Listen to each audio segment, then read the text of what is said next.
Assalamualaikum warahmatullahi wabarakatuh. Apa kabar soleh-solehah? Siswa dan siswi kelas 6 yang selalu ibu banggakan. Semoga soleh-solehah selalu dalam keadaan sehat walafiat. Hari ini kita bertemu lagi untuk belajar bersama dalam mata pelajaran Akidah Akhlak untuk kelas 6 Madrasah Ibtidaiyah.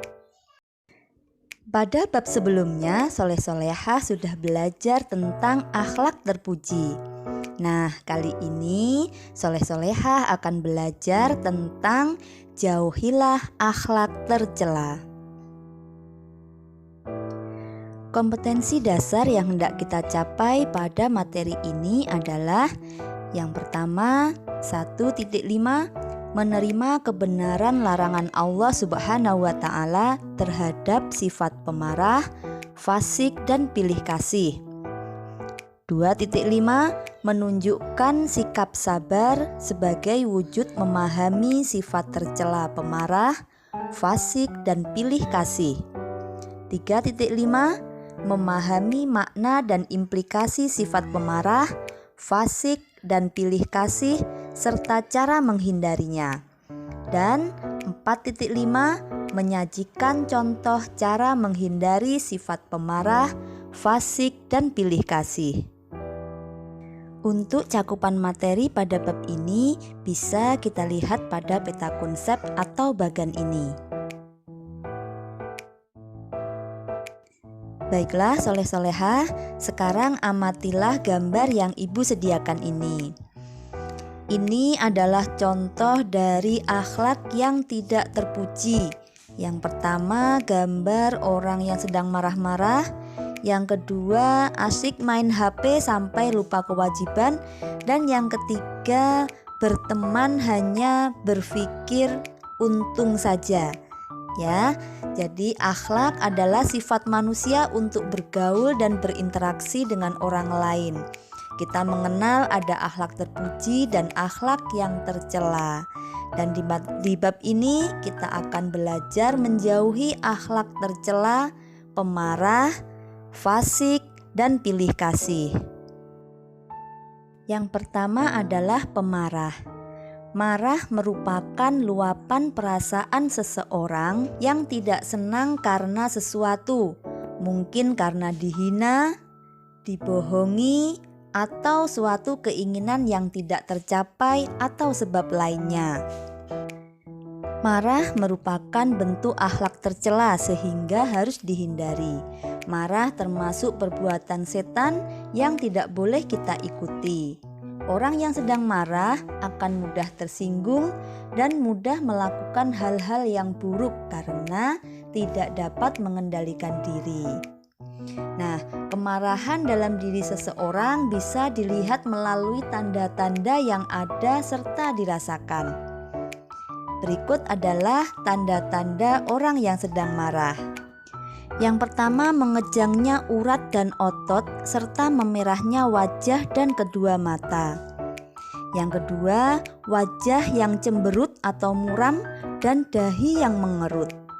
Yang ketiga, permusuhan dengan orang lain melalui lisan, tangan, kaki, atau yang semisalnya. Dan yang keempat, membalas musuh dengan balasan yang setimpal dengannya atau lebih parah darinya, tanpa memikirkan akibat-akibatnya yang fatal dan seterusnya. Adapun bahaya marah atau sikap pemarah yang dimiliki seseorang bagi diri sendiri maupun orang lain adalah: yang pertama, bagi diri sendiri, marah dapat meretakkan hubungan persaudaraan dan pertemanan, karena orang yang dimarahi akan merasa dicemooh dan dihina, terlebih jika orang yang dimarahi itu tidak bersalah. Yang kedua, orang yang suka marah akan dijauhi oleh orang. Kita tentu tidak suka ya soleh-solehah bergaul dengan orang yang pemarah. Kemudian jika tidak bisa menahan marah, dapat mengakibatkan penyakit tumbuh dengan sendirinya. Dan orang yang marah akan mendapatkan dosa, terlebih jika marahnya berkepanjangan, merusak barang baik miliknya maupun milik orang lain.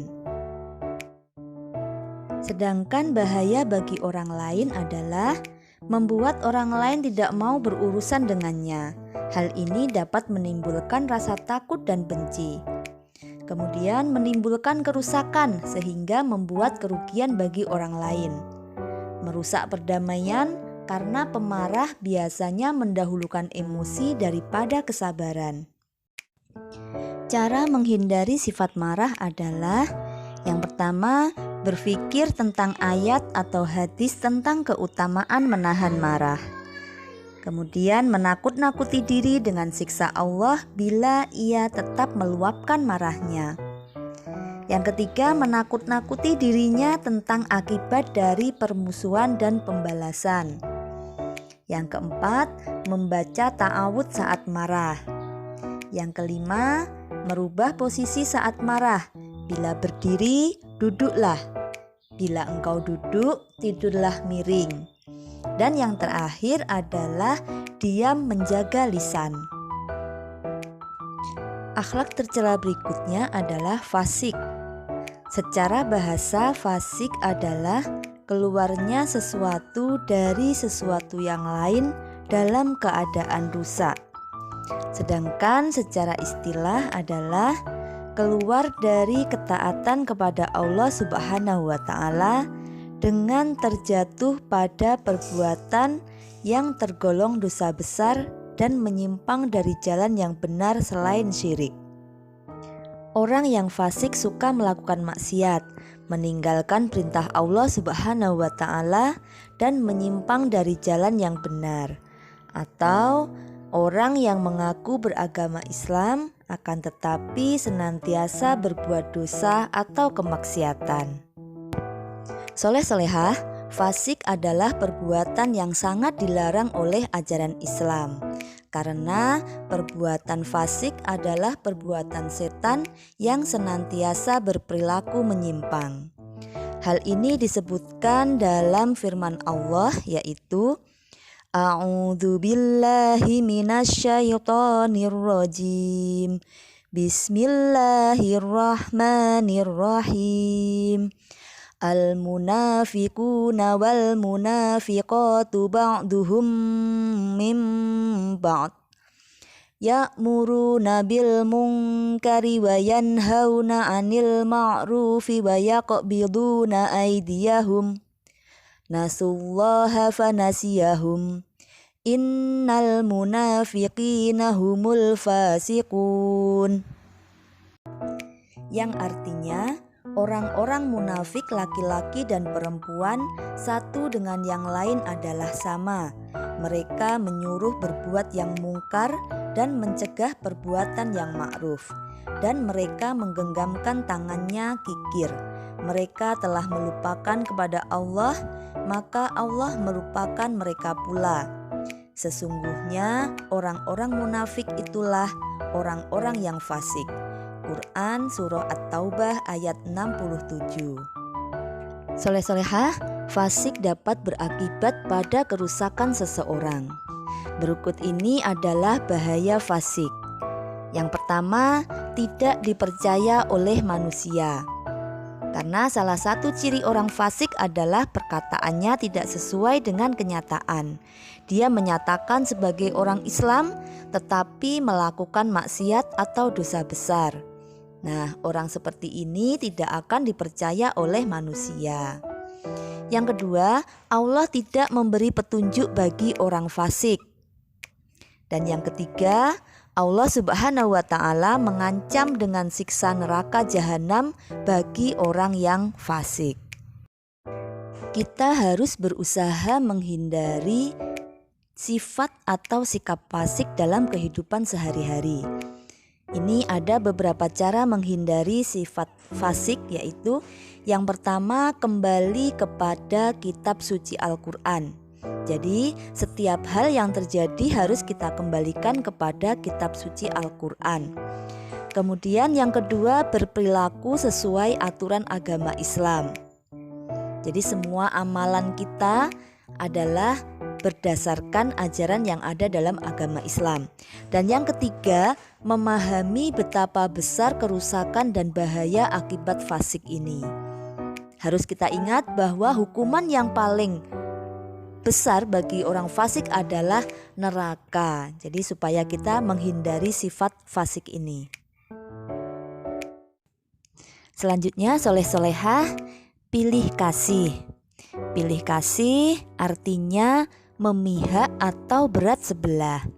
Pilih kasih ini merupakan cerminan sikap tidak adil seseorang kepada yang lain. Tentu sikap ini dilarang dalam agama, sebab agama kita, agama Islam, menjunjung tinggi nilai-nilai keadilan.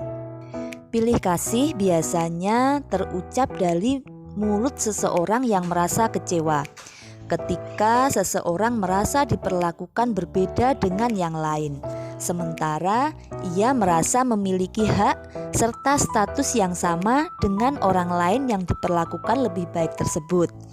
Nah, akan timbul kekecewaan seseorang sebab ia merasa mendapat perlakuan yang tidak seharusnya. Soleh-solehah, akibat dari sifat pilih kasih ini adalah bisa menimbulkan kecemburuan, iri, dan dengki, yang tiga-tiganya itu adalah merupakan penyakit hati menurut Islam. Jika hal ini terjadi, maka seseorang akan sulit diatur dan kurang merasa hormat terhadap yang lain karena mereka merasa mendapatkan perlakuan yang tidak adil. Nah, sikap pilih kasih bisa terjadi pada siapapun, di antaranya sesama teman, saudara, bahkan mungkin perlakuan orang tua terhadap anaknya. Soleh-solehah, larangan bersifat atau bersikap pilih kasih ini sebagaimana disebutkan dalam hadis Rasulullah SAW yang artinya dari Nu'am bin Bashir radhiyallahu an, bahwasanya ayahnya datang membawanya menemui Rasulullah SAW. Dia berkata, "Sungguh aku telah memberi pemberian berupa seorang hamba sahaya milikku kepada anakku ini." Kemudian Rasulullah SAW berkata, "Apakah semua anakmu mendapat pemberian seperti anakmu ini?" Ayah An-Nu'am menjawab, "Tidak." Maka Rasulullah SAW pun bertanya, "Apakah engkau senang apabila mereka anak-anakmu semuanya berbakti kepadamu dengan sama?" Lalu ayah An-Nu'am menjawab, "Aku mau, wahai Rasulullah." Lalu Rasulullah SAW bersabda, "Kalau begitu jangan kamu lakukan pilih kasih." Hadis riwayat Muslim. Jadi maksud dari hadis ini adalah hibah atau pemberian harus diberikan secara adil atau sama rata. Boleh membedakannya jika ada alasan tertentu dan dipandang perlu menurut kebutuhan masing-masing.